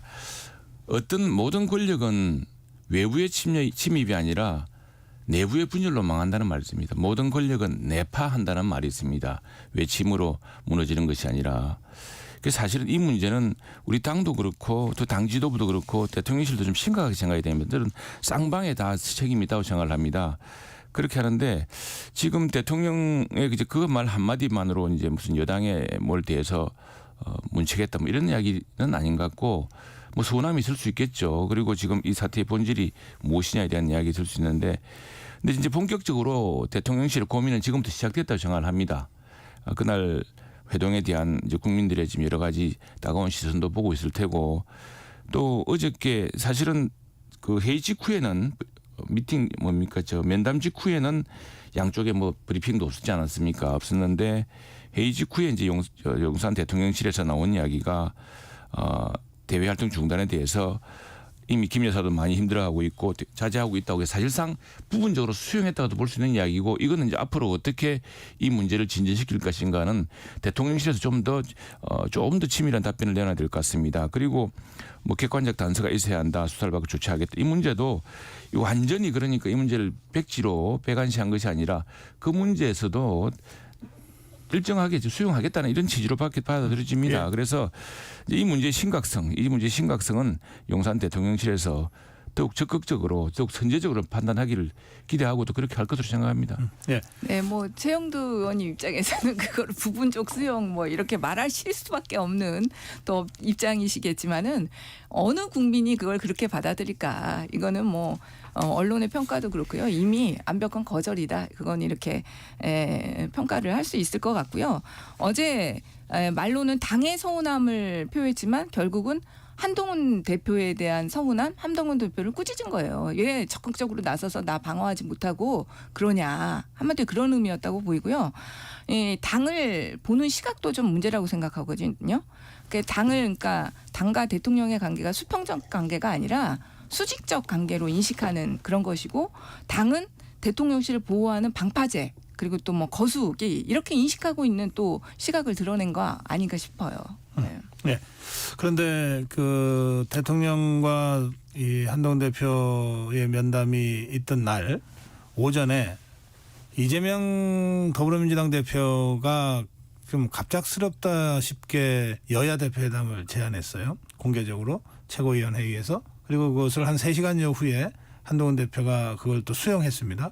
그래서 대통령 면담 전에 그 뉴스가 먼저 뜨게 됐는데 그 이후에 제가 어제 이렇게 그 더불어민주당 수석 부대변인 누구죠? 수석 대변인 누구죠? 조승래 의원님. 예, 조승래 의원. 네. 하고도 어제 대담했거든요. 그 이재명 대표하고 한동훈 대표 사이에 뭐 카톡도 주고받는 사이고 뭐 이렇게 물밑에 소통이 그동안 쭉 있어 왔다 이런 얘기를 하더라고요. 언론에서도 다 그렇게 보도를 하고 있고요. 그래서 그런 일련의 뭐 물밑 조율 끝에 그런 얘기가 서로 오고 갔겠구나라고 이제 짐작은 하게 되지만 왜 그러면 면담하는 날 오전에 그런 제안을 하고 그렇게 하냐라고 하는 식의 또 다른 해석이 지금 제기되고 있는 상황인데 이제 그 문제에 대해서는 어떻게 보십니까? 글쎄 저도 뭐 그 구체적인 과정은 잘 모르기 때문에 뭐라고 말씀드리기가 좀 어려운 부분이 있는데 제가 볼 때는 어쨌든 대통령과 한동훈 대표가 면담을 하잖아요. 그리고 이미 의제는 한동훈 대표가 그 전에 던졌어요. 그죠? 그러니까 이렇게 김 여사에 대한 문제가 핵심이 되는 의제를 던졌지 않습니까? 그러니까 어쨌든 그 회담 이후에 결과가 이제 이재명 대표 입장에서도 나오잖아요. 그럼 그거에 대한 당과 당의 어떤 후속 조치가 필요한 것으로 보지 않았나 싶어요. 예, 그래서 아마 면담을 제안했을 것이라고 보이고요. 그리고 한동훈 대표 입장에서는 이제 이 면담이 아무 성과 없이 끝날 확률이 꽤 많이 또 해자가 됐잖아요. 그거를 대비한 또 보험용으로 이재명 대표와의 면담을 받아들인 거 아닌가 싶어요. 네. 어떻게 보십니까? 오히려 지금 한동훈 대표가 이제 이 경우에 우리 전국의 주도권이랄까요? 뭐 주도권을 잡기 힘든 상황입니다만 왜냐하면은 워낙 의석수가 우리가 밀리는 상황이니까 그러나 지금 보다 더 중요한 문제가 많지 않습니까? 그래서 그런 문제에 대해서 국회 차원에서 여야가 무엇을 협력할 것인가를 오히려 주도적으로 보일 수 있는 기회라고 생각합니다. 이 여야 대표회담이라는 것이야 뭐 주로 그 동안에 이재명 대표는 이제 대통령만 만나겠다 그러고 또 뭐 김기현 대표하고도 이전에 면담을 두고 이야기했습니다만 대표는 대표끼리 만나야죠. 만나서 이야기하는 것이고 지금 여야가 지금 서로 지금 국정감사라든가 이런 데서 빠뜨리고 있는 중요한 전국 현안 또 민생 법안이라든가 또 미래를 둘러싼 법안 같은 거 있지 않습니까? 그런데 지금 뭐 원내 정당이라고 합니다만 민주당 같은 경우에 이재명 대표 워낙 막강한 자장 때문에 원내에서 뭘 결정할 상황이 아닌 것 같습니다. 사실은 그에 반해서 우리 당은 이제 지금 당 대표가 원내에 있기 때문에 오히려 원내 정당 중심으로 갈 수밖에 없는 상황이 되어 있는데 근데 이런 것이죠. AI 기본법이라든가 또 지금 우리 러시아에 지금 북한군이 파견된 사태라든가 또 임박한 미국 대통령 선거 이제 11월 5일이죠. 5일이 며칠 남지 않았습니다. 이런 임박한 대통령 선거에 앞서서 국정감사가 끝나는 대로 지금 어떻게 한미 관계 특히 이제 미국 같은 경우에 만일 트럼프 대통령이 된다 할 경우에는 뭐 엄청난 방위비 요구라든가 이런 게 있을 텐데 이걸 둘러싸고서 여야가 공방을 벌일 수는 없지 않습니까? 그래서 저는 지금 민주당이 기대하는 그런 현안이 아닐 테고요. 지금 뭐 어쨌든 이재명 대표의 가장 강력한 리더십 속에서 진행되고 있는 야당이 더구나 180석 가까운 야당을 상대로 국가 현안에 대해서 소수당이지만 여당 대표가 국정감사 끝나자마자 함께 대처해야 될 그런 현안에 대해서 논의하는 자리로 저는 이야기할 거로 생각합니다. 이제 이 여야 대표 회동 뭐 언제든 있을 수 있는 회동이고 또 어떤 면에서는 정치 발전을 위해서 필요한 회동이긴 하지만 지금 이 상황에서는 또 면담 이후에 나온 얘기들 중에는요. 김건희 특검법이 이제 3번째 강행 처리될 경우에 대통령 제의 요구에 따른 이제 재표결에서 더 이상 그걸 부결시키지 못할 수도 있다는 얘기가 나왔다는 거 아닙니까? 그것을 일종의 대통령에 대한 압박이나 또는 뭐 협박이라고 표현하는 보도도 있습니다. 그리고 그런데 그게 이재명 대표와 아예 그 한동훈 대표가 손잡고 대통령을 공동으로 압박해 가면서라도 이 문제를 풀어야 된다고 하는 주장들도 있어요. 이게 뭐 여당에서도 일부 나오고 야당에서도 일부 나오고 그렇습니다. 예, 그렇기 때문에 그 이번 그 이재명 한동훈 이재명 여야 대표 회담이 마치 그 공동으로 윤석열 대통령을 압박하는 식의 형국으로 나타날 수도 있다, 이런 이제 분석들이 있어서 그 부분에 대해서는 두 분들이 어떻게 생각하시는지 좀 궁금합니다. 그 부분은 뭐 한동훈 대표도 결국에는 여당의 일원이고 여당의 대표 아닙니까? 여당의 대표이기 때문에 이 난국을 어떻게 풀 것인가. 지금 특히 여당에 대한 모든 여당과 대통령의 지지율이 동반 추락하고 있는 현상이 무엇 때문인가에 대한 고심에서 이제 대통령에 대한 고언을 한 것이지, 그걸 둘러싸고서 야당과 무슨 손을 잡아서 대통령을 공략한다는 것은 자기 모순이죠. 그리고 지금 한동훈 대표를 정치에 등단시킨 분이 누굽니까? 법무부 장관을 시키고 또 여당 대표로까지 또 대통령 우리 여당 비대위원장으로까지. 그래서 지금 이 문제를 둘러싸고서 내용이 있는 것처럼 보이지만 실제로는 같이 힘을 합치지 않으면은 결국 우리가 벌써 한 10년 됐습니까? 2016년이죠. 탄핵 2017년이었습니다. 2016년입니다. 6년이죠. 네, 그리고 2017년. 예, 탄핵의 교훈이 뭡니까? 결국 다 같이 망하는 겁니다. 그렇게 되면은. 그래서 그 사태를 방지하기 위해서 저는 뭐 그런 일은 일체 없을 거라고 보고요. 네. 그건 뭐 외부의 호사가의 판단들도 민주당적 시각이라고 생각합니다. 어떻게 보세요? 어쨌든 민주당적 시각이다. 김건희 특검법이 국민적인 관심사이기 때문에 저는 우리 당 입장에서는 의제로 하기를 원할 것 같은데, 그 한동훈 대표 입장에서는 그걸 공식적인 의제로 받기는 좀 부담스러운 면은 있을 거예요. 네. 왜 그러냐면 지금 공식적으로 의제를 받아서 그거에 의제로 받을 수까지는 또 있을지는 모르겠는데, 합의라면 진짜 제가 볼 때는 진짜 분당이거든요. 그렇기 때문에 그거를 당장은 합의하기는 좀 어렵지 않을까 싶은데, 암묵적인 어떤 묵시적인 동의 이런 건 있을 수도 있다고 보여요. 지금 사실 어제 한동훈 대표가 갑자기 친한계 의원들 모임했잖아요. 근데 제가 생각한 것보다는 정말 많이 모였더라고요. 사실 국정감사 중이어서 의원들이 다 국회에 있는 것도 아니거든요. 많은 상당수 의원들이 지방으로도 가 있고, 그런데 20명 넘게 모였어요. 그래서 사실 지금 8표만 이탈하면 지금 이제 되는 거 아닙니까? 그러니까 지난번에 그래도 2차 투표 때 4표 이탈했고요. 이제 4명만 어떻게 보면 더 필요한 상황이에요. 그런데 지금 한동훈 대표에 대한 이런 진짜 무시, 그리고 대통령실에 어떻게 보면 전쟁 선포인데, 여기에서 한동훈 대표가 강력하게 하지 마라, 이렇게 그런 입장 같은 건 없을 것 같아요. 제가 볼 땐 그냥 간망. 이렇게 되면은 요번에 3차 투표에서는 3분의 2가 넘을 수도 있다. 그러니까 그게 이제 소극적 관망이든 또는 적극적인 지시든, 이를테면 이재명 한동훈 이재명 연대에 의한 김건희 특검법 통과를 통한 윤석열 대통령에 대한 압박이 현실화될 수도 있다.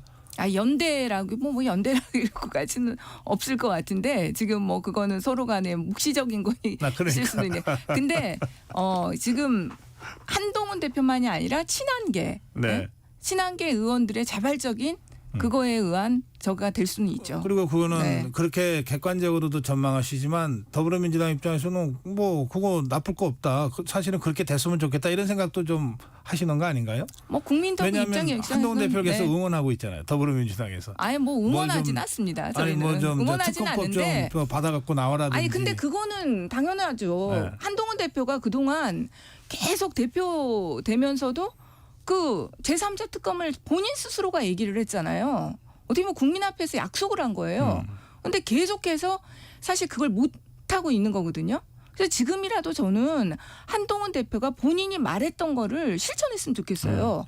그래야지 한동훈 대표도 사는 길입니다. 그게. 응원이 아니라 약속을 지키라라고 하는 요구다. 압박이다.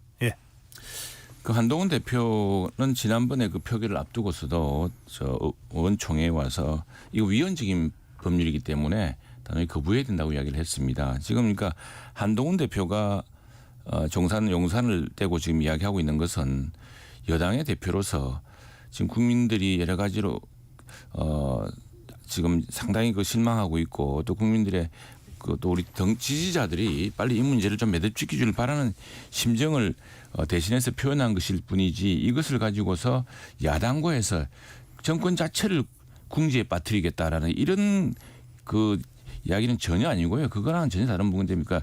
내부적으로 따가운 비판을 하지만 외부적으로는 단단히 맞선다는 것을 지난번에 저 대표단 보여줬고 또 이 해동 전후에서도 지금 진행되고 있는 민주당의 특검법은 위헌적이라는 사실을 분명히 하고 있습니다. 그리고 그 한동훈 대표가 지난번 의원총회에서도 반드시 부표를 던져야 된다고 의원들한테 호소했고요.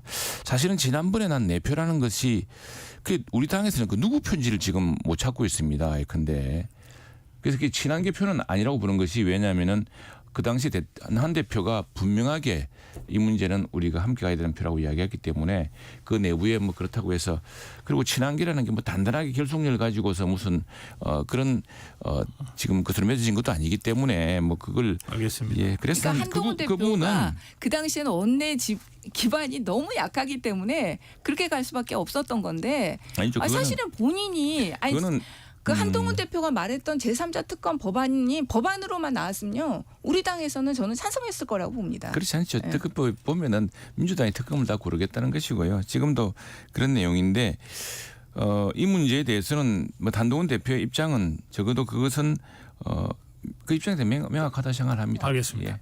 그걸 바탕으로 지금 오히려 대통령실에 단호하게 이야기하고 있는 셈이죠. 예. 시간이 얼마 안 남았습니다만 이 보건복지에 관련이라서 제가 백혜련 의원께 짧게라도 질문 드려야 되겠어요. 대한의학회와 한국의과대학 의학전문대학원 협회, 의대협회가 여야 의정협의체 참여하기로 했거든요. 여야 갈등의 돌파가 될 수 있을까요? 글쎄요. 쉽지는 않아 보입니다. 사실 또 이 두 단체가 참여하기로 했는데 또 전제 조건을 걸었어요. 그 의대생들의 휴학을 허용해줘라. 그래야지 우리가 하겠다. 했는데 그 문제에 대해서도 아직 그 정부의 입장이 전혀 나오지가 않은 상태거든요. 그리고 결국은 의료계의 이 분란을 끝내기 위해서는 전공의들을 어떻게든지 설득해서 참여하게 해야 됩니다. 근데 전혀 그 부분들에 대해서는 진척이 없는 상황이기 때문에 이게 이 두 단체가 참여하더라도 그렇게까지 쉽게 이게 쉽지는 않을 거다. 네, 도파가 열리기는 어려운 거 같아요. 예, 지금 바로 이 대목이야말로 여야 대표가 함께 머리를 모아서 머리를 맞대고 해결해야 될 문제입니다. 지금 이 의정 갈등으로 인해서 지금 국민들이 여러 가지 그 의료 문제에 대해서 걱정하고 있고 또 장래 의사 추계 문제라든가 이런 문제에 대해서 여야가 좀 주도적으로 이 문제를 이 의정 갈등을 해결하기 위해서는 제일 먼저 선결적으로 해야 되는 게 정부의 사과예요. 책임 있는 사람의 사퇴 이런 것들로 같이 동반돼야 되는 거고 이것이 안 되고는 지금 의학 단체들이랑 이런 데가 안 들어오는 가장 근본적인 이유가 하나가 이 문제가 사실은 지난 며칠 전에 용산 면담에서도 주요 주제가 되지 못한 것도 사실 아쉬운 대목입니다. 대화가 뭐 좀 있긴 있었다고. 지금 전혀 나오지 않은 걸 보면은 그런 대화가 거의 뭐 시간이 없던 것 같은데 별로 대통령실에 기대할 게 없어요. 그렇기 때문에도 국회가 이제 함께 나가서 문제를 풀어야겠죠. 예. 갑자기 뜨거워져서 이 문제를 오늘 강대강 주요 토론 주제로 잡았어야 되나 하는 생각도 드네요. 예, 다음 주에 또 두 분 모시고 예. 자, 이 최영두 국민의힘 의원, 백혜련 더불어민주당 의원과 말씀 나눴습니다.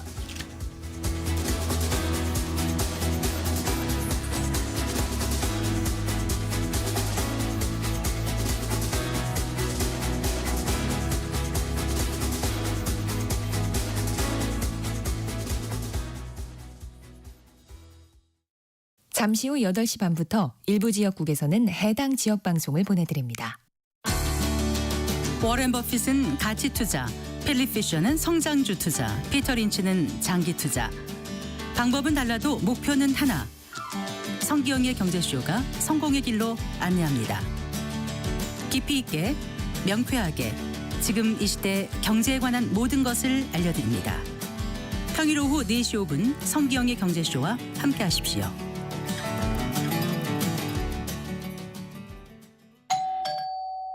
편지 왔습니다. 퇴근길 지친 당신에게 힘이 되는 뉴스를 전해드립니다. 매일 저녁 5시 5분 당신과 함께 읽는 세상 이야기 KBS 1라디오 뉴스레터 K. 지금 시각은 8시 30분입니다. KBS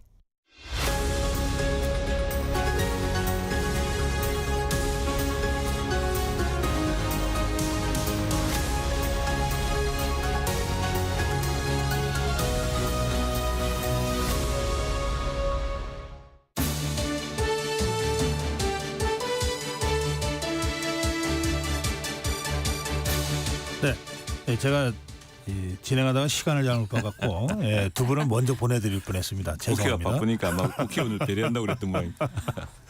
10분 더 토론할 시간이 있습니다. 더불어민주당 백혜련 의원, 국민의힘 최영도 의원과 계속 강대강 토론하겠습니다. 사실 오늘 다뤄야 될 문제 중에 명태균 씨 폭로 의혹과 관련된 부분이 있습니다.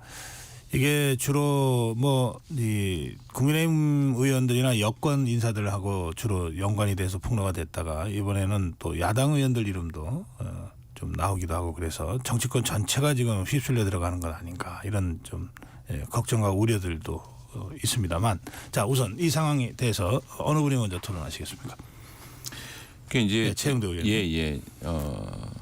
이 시사경남이라는 이곳이 마산에 어디냐면 창원역에서 내리면은 그 3.15 대로 마산과 창원이 있는 가장 큰 대로변에 이제 그 KT 전화국이 있고 전화국 옆에 보면은 간판을 크게 걸고 있었습니다. KTX를 타고 가도 보이고 경남을 들리는 사람들은 안 볼 수 없는 곳에 위치해 있었는데 여론조사를 했죠. 사실 경남에는 여론조사 기관이 그렇게 많지가 않습니다. 경남 자체에서 하는 여론조사는 거의 없다고 봐야죠. 그러다 보니까 지금 여기에는 뭐 경남 지역에 뭐 출마를 했거나 또는 경남 지역에서 근데 내가 무슨 민주당 전당대회건 또 국민의힘 전당대회에 당 대표나 최고위원으로 한번 나가야겠다. 또는 대선 후보로서 내가 당 전당대회 민주당도 마찬가지고 당도 마찬가지고 대선 후보로서 내가 경선에 한번 나서겠다는 분들은 경남 지역 여론 판세만 어떻게 한번 볼 것이냐라는 걸 둘러싸고서 조사를 이제 의뢰할 수밖에 없는 그런 곳이 그렇기 때문에 지금 뭐 여야 보수 진보 할 것 없이 많은 분들이 의뢰한 것으로 나와 있습니다. 그 자체가 문제되는 건 아니고요. 그러니까 지금 이걸 가지고서 너무 확산시키다 보니까 지금 오히려 막상 이렇게 명단을 보니 이건 그런 게 아니네라는 지금 그런 형국이 되었는데. 그럼 명단에 의원님 이름은 혹시? 저는 없더라고요 보니까. 다행이시네요. 다행인 건 아니고 그게 보면은 지금 민주당 이거 다 있어요. 다 주요 있는데 정신이 아니었다. 주요 정신이 아니라는 건 씁쓸한 반증일 수도 있는데 그런데 이제 그러니까 왜 그 강혜경 씨가 그 명단을 갖고 있었느냐 그러면은 이제 여론조사 의뢰했던 기록이 있고 그 의뢰에서는 또 돈을 지급해야 되고 하니까 그게 다 남아 있었을 거 봅니다. 그리고 여론조사에 쭉 기록이 있으니까 그래서 주로 이제 그 명태균 대표가 이렇게 지금 전국적으로 부상했는데 이 과정을 가만히 보면은 이제 보통은 지역 여론조사를 하다가 전당대회 또는 대통령 선거를 하면서는 주로 경남 지역과 부산 경남 지역의 여론 판세가 필요해지거든요. 그런 때는 상당히 많은 유권자들 특히 민주당대로 또 우리 당은 우리 당대로 굉장히 중요한 핵심 지역이기 때문에 그러다 보니까 지금 정치 이름이 커진 것 같습니다. 네, 근데 뭐 이 사건을 우리 야당하고도 관계됐다 뭐 이런 말은 좀 어울리지 않는 것 같고요. 이제 27명인가 그 명단에는 물론 여론조사 의뢰한 사람들 들어가니까 야당 의원들도 들어갔을 수 있다고 봐요. 그리고 우리 당의 한 의원님은 원래 국민의힘이 있다가 또 오신 분도 있기 때문에 그거는 국민의힘 쪽에 있을 때 일이라고 보이고요. 근데 오히려 더 지금 점점 명확해지는 것은 명태균 씨가 단순 선거 브로커나 사기꾼이 아니라는 사실입니다. 진짜로 김건희 씨하고 굉장히 긴밀한 관계가 있었고 뭐 윤석열 대통령 비롯해서 지금 당시에 국민의힘 지도부들과도 다 연관이 있었다. 뭐 김종인 비대위원장, 이준석 대표를 비롯해서 굉장히 상당한 진짜 막후 실세적인 역할을 했다는 게 점점 밝혀지고 있다는 겁니다. 그리고 지금 명태균 씨가 이렇게 이제 김건희 여사와의 카톡을 공개하기 시작하면서 사실 국민의힘에서 공격이 확 줄었어요. 지금. 그동안 안전이 그동안은 막 사기꾼이니 명태균 씨에 대한 공격이 안전 줄었죠 지금. 네.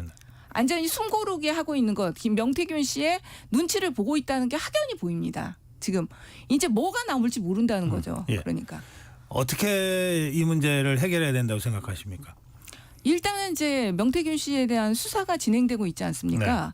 그러니까 그 수사부터 빠르고 신속하게 그리고 더 그 할 수 있는 부분들은 진행이 돼야 되는데 과연 그렇게 할 수 있을까? 이미 명태균 씨가 지금 까는 이제 그 카톡이라든지 통화 이런 것들이 기존에 압수된 그 전화기에 있는 건 아닌 것 같아요. 네, 다른 것 같거든요. 네. 네, 그거를 확보해야 될 텐데 그거를 과연 확보할 의지와 수사 능력이 있는지 알겠습니다. 검찰에 최대한 네. 신속하게 수사해야 된다. 그래서 형사적인 문제는 형사적인 문제대로 정리해내고 정치적 공방은 그것대로 하더라도 그런 말씀이시군요. 근데 최대한 신속하게 수사해야 된다는 건 국민의힘 쪽에서도 계속 나오는 얘기 같은데요. 그렇죠. 뭐 그 문제에 대해서도 우리도 그걸 공연한 의구심을 가져갈 필요가 없기 때문에 핵심에 대해서는 빨리 이야기를 해야겠죠. 그럼 예. 오랜만에 여야가 지금 같은 아니죠. 근데 목소리를 내는 수사의 겁니까? 범위가 저는 완전히 다를 거라고 생각합니다. 그런가요? 네. 그러니까 뭐 일단 민주당은- 이제 명태균 씨 사건과 관련해서 지금 예. 김건희 여사도 그 공천 문제에 핵심으로 지금 부상한 상태예요. 그렇기 김건희 때문에 여사를 포함해서 수사해야 그럼요, 된다. 그런 해야 되는 말씀이시죠? 거죠. 그러니까 이제 특검 문제가 같이 네. 나오는 거죠. 끝까지 그 실패한 공천 아닙니까? 그 느낌에서는. 아니 근데 성공한 이게 공천이 분명히 지금 있잖아요. 내가 보니까 공천이 지금 두 번입니다. 우리가 상당히 뭔가 지금 민주당도 그렇고 들떠있는 모양인데 좀 냉정하게 생각해봐야 될 대목이 있습니다. 뭐냐니까 그게 이제 부산 금정구 선거였습니다. 선거가 이게 부산 금정구가 보통 우리 서울 사람들이 생각할 때 뭐 부산 경남하면 다 뭐 그렇지 않느냐 그래서 이제 그렇지 않습니다. 부산 금정구가 부산대학교가 있는 지역이고 굉장히 젊은 층도 많고 2018년 지방선거 때는 민주당이 10%포인트 차이로 승리한 곳이기도 합니다. 그런 곳이기 때문에 굉장히 평평한 표심을 봐야 되는데 지금 아마 민주당은 낙성을 했죠. 그리고 지난번 조사에서 여론조사 꽂힌가는 10% 앞선 걸로 나오지 않았습니까? 나왔는데 실제로는 우리 당이 압승했죠. 우리 당 후보가 지금 20몇 % 차로 승리를 했는데 22%. 예, 이걸 잘 봐주셔야 되는 것이 근데 우리도 놀랐습니다. 왜 그런 거 하니까 지금 부산 경남 지역에서도 국민의힘 지지율이 민주당보다 뒤집니다. 국민의힘이 30%, 민주당 36%, 또 조국 혁신 6% 하면은 뒤지게 돼 있어요. 그리고 그 여론조사는 어디 갤럽 조사입니다. 갤럽 조사고 지난번 가장 최근 조사죠. 네.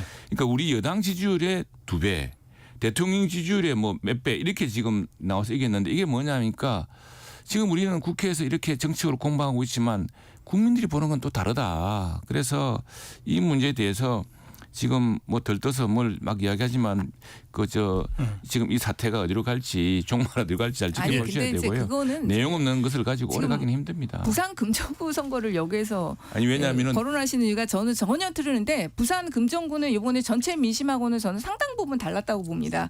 이번에 어떻게 보면 전체 민심을 보여준 선거는 교육감 선거예요. 교육감 선거는 투표율이 너무 교육감 낮았죠. 선거 투표율이 낮았는데도 일종의 진보 교육감이 당선됐다는 게 저는 정말 큰 메시지를 준다고 봅니다. 그거는 지금 상황에서는 교육감 선거를 오히려 재고해봐야 할 만한 그런 지표라고 생각합니다.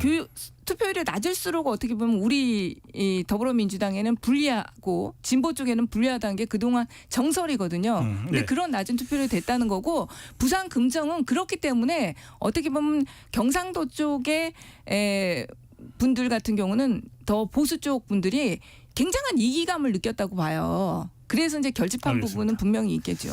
예, 네. 갑자기 뜨거워져가지고 네, 시간은 다 돼버렸습니다. 우리 경시를 좀 똑바로 우리 말씀드리겠습니다. 30초씩 드릴게요. 네, 예. 말씀하십시오. 자, 백혜련 의원님. 이젠 정말로 좀 대통령께서 결단하셔야 됩니다. 더 이상 김건희 여사 문제를 이렇게 방치해서는 정말 나라를 망치는 길이라고 보이거든요. 너무나 많은 의혹들이 제기되고 있고 대통령께서 그리고 결단하시지 못한다면 저는 국민의힘 의원님들이 결단하셔야 된다고 봅니다. 국민들을 위해서. 네, 지금은 국민의힘 의원들이 결단할 때다. 대통령의 결단을 기다리기에는 너무 급박하다. 이런 말씀이시죠? 네, 그리고 대통령께서 뭐 바꾸실 것 같진 않아요. 아내 사랑이 예. 너무 지나치셔서. 예. 최영대 의원. 예, 지금 미국 대통령 선거 임박했으니까 최근 뉴욕타임스 여론조사를 보면은 민주당이 굉장히 힘겨워하는 형국입니다. 이게 너무 임박한 선거입니다만 여론조사로 팽팽하게 나오지만 뉴욕타임즈 여론조사의 결과에서 가장 놀라운 대목은 과거 오바마 승리연합이라고 하는 라틴계하고 흑인계 투표가 지지율이 급락했다는 겁니다. 말하자면 오바마 승리연합의 붕괴라고 하는데 정치란 것은 국민 전체를 보고 가는 것이 아니라 어떻게 보자면 자신의 지지 기반을 보고 가는 것입니다. 그런 의미에서 이것은 민주당에도 시사하는 바가 있지만 우리 당에도 시사하는 바가 큽니다. 결국 정치란 것은 지지 기반을 넓혀가야 되는 것인데 지금 부산 금정선거에서 많은 여론조사에서 뒤지는 걸로 나왔지만 실제로 국민들의 표심은 좀 달랐습니다. 그런데 이 마음을 어떻게 얻을 것인가를 둘러싸고서 정말 우리 당도 정말 좀 밤을 새워서 고민해야 될 것 같습니다. 민주당도 착각하지 않았으면 좋겠습니다. 네. 강대강 토론 오늘은 여기까지 하겠습니다. 제가 이 강대강 토론 진행하면서 약간 좀 혼선이 있어서 두 분께 다시 한번 사과 말씀드리고요. 또 청취자들께도 사과 말씀드립니다. 강대강 오늘 국민의힘 최형도 의원, 더불어민주당 백혜련 의원과 함께했습니다. 고맙습니다. 감사합니다. 네, 감사합니다. 사고가 잇따르면서 출근 정체가 빠르게 늘었습니다. 수도권 제일순환고속도로 판교에서 구리 쪽으로 구리 부근 1차로에서는 사고가 나면서 부근으로 속도 줄여 지나고요. 이후 장수 부근 4차로에서는 여전히 고장난 차를 처리하고 있어서 장수에서 소래터널 사이로 속도 많이 떨어져 지납니다. 영동고속도로 강릉 쪽으로는 먼저 반월터널에서 부곡 사이로 정체입니다. 이 사이 둔대분기점 부근 2차로에는 고장난 차가 서 있고요. 더 가서는 동수원에서 신갈분기점 사이와 또 용인에서 양지터널 사이로 정체입니다. 중부고속도로 하남 쪽으로는 먼저 진천터널에서 진천 사이로 정체입니다. 이후 동서울요금소 부근 1차로에서는 장애물을 처리하고 있습니다. 그 밖에 서울 시내 서부간선 지하도로 성산대교 방면으로 목동교 부근 2차로에서도 사고가 났습니다. KBS 교통정보센터에서 김민희였습니다.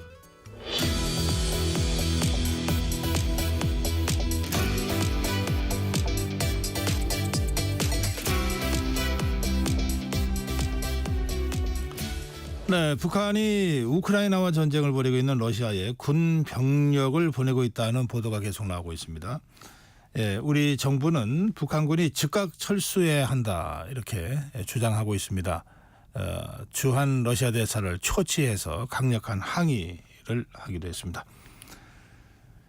그동안 북한이 러시아에 포탄, 미사일 등 무기를 지원하고 있는 정황은 확실히 있었지만 전투병을 투입할 경우에는 한반도 정세에도 심각한 변화가 올 수 있어서 오늘 이 문제를 이화여대 북한학과 박원곤 교수와 짚어드리겠습니다.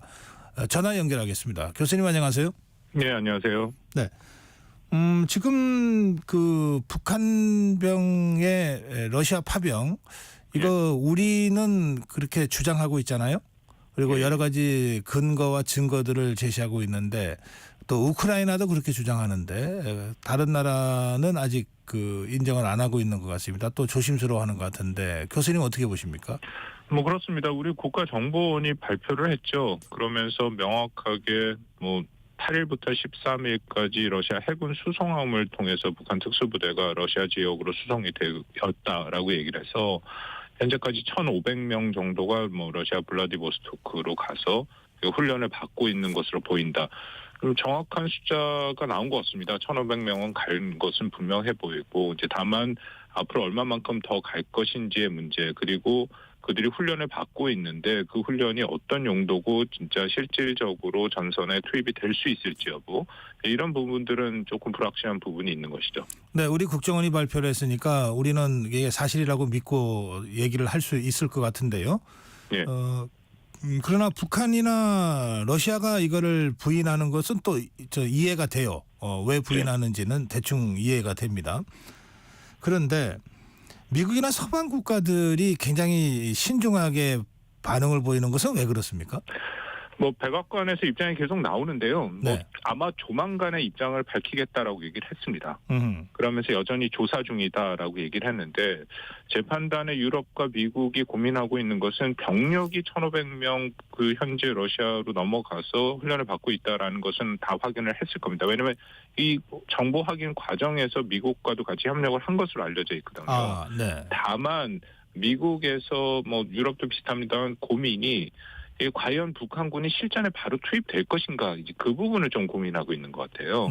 그래서 실제 아까 말씀드린 것처럼 어떤 형태로 이 뭐 참전을 할 것인가, 뭐 1,500명이 가서 가만히 있다가 오지는 않을 테니까 참전을 하는데 이것이 정말 전투부대로 활용이 될 것인지 아니면 뭐 무기 운영 아니면 후방 지원 여러 가지 형태가 있으니까 사실 그 용도가 제일 중요한 것 중에 하나인 거죠. 네. 그래서 미국은 그것을 확인하는 작업이 걸리고 있다라고 판단이 되는데 바로 어저께 백악관의 입장에서는 뭐 며칠 내에 얘기를 하겠다라고 말을 하고는 있습니다.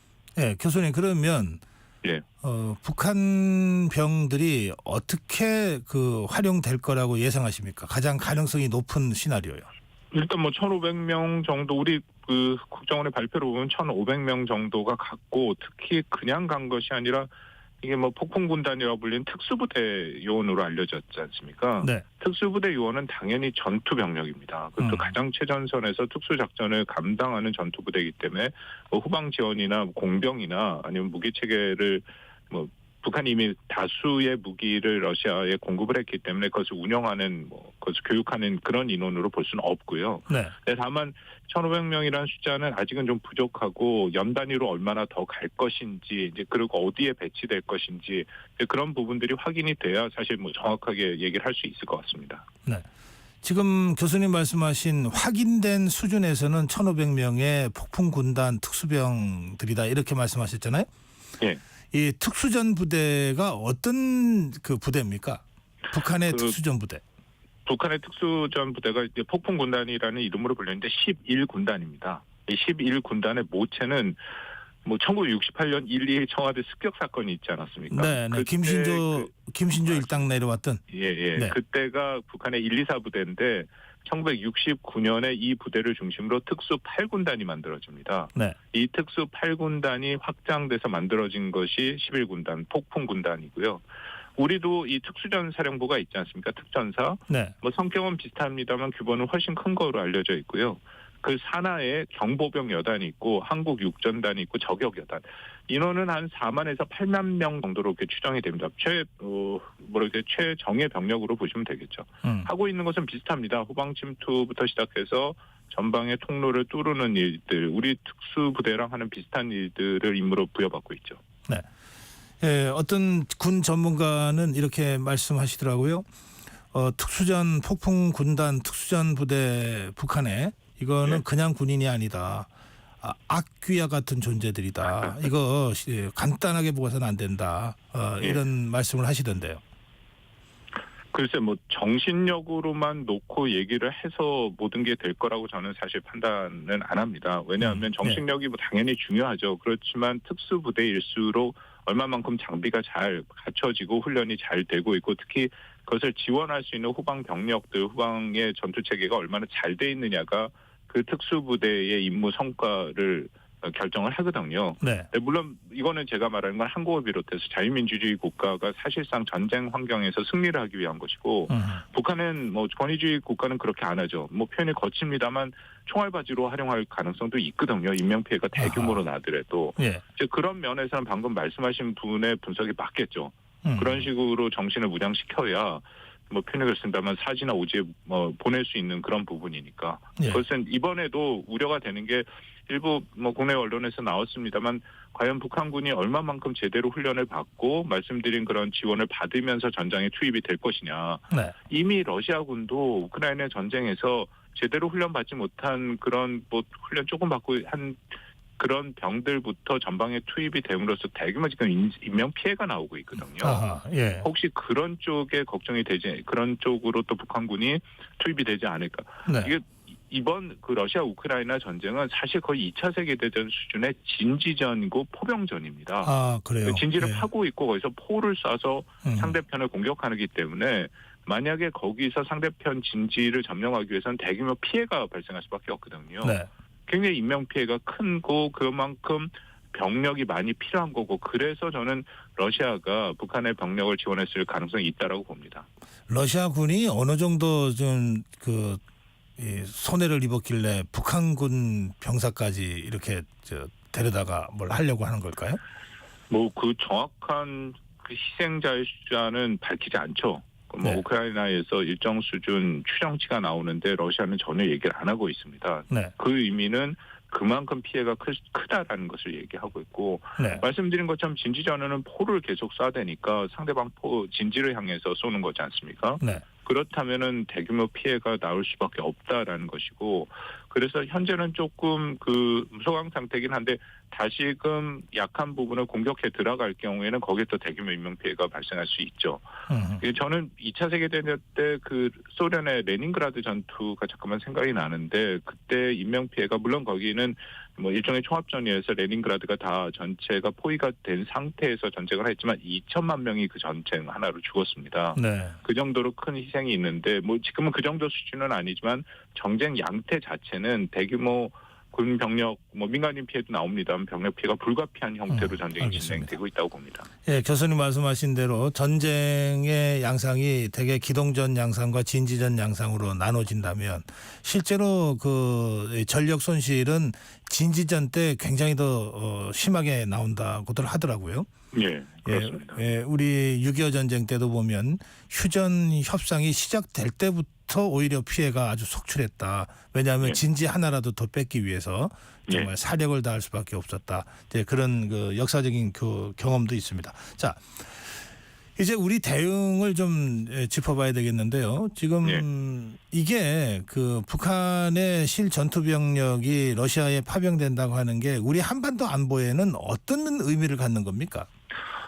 많은 의미가 있는데요. 일단 가장 큰 것은 이건 명백하게 유엔 결의 위반입니다. 네. 그러니까 러시아가 이 북한 병력을 수용했다라는 것은 러시아도 동의해서 러시아가 유엔 안보리 상임 이사국이지 않습니까? 그렇죠. 동의해서 통과된 유엔 안보리 결의안 국제법을 위반하는 겁니다. 대표적인 게 너무 많은데 대표적인 두 개만 말씀드리면 2006년 1월 달에 통과된 1718호가 있고 2016년에 통과된 2270이 있는데요. 둘 다 북한과의 모든 종류의 무기 거래가 금지돼 있고 군사 무기 관련 금융결의 자문 용역 다 금지돼 있습니다.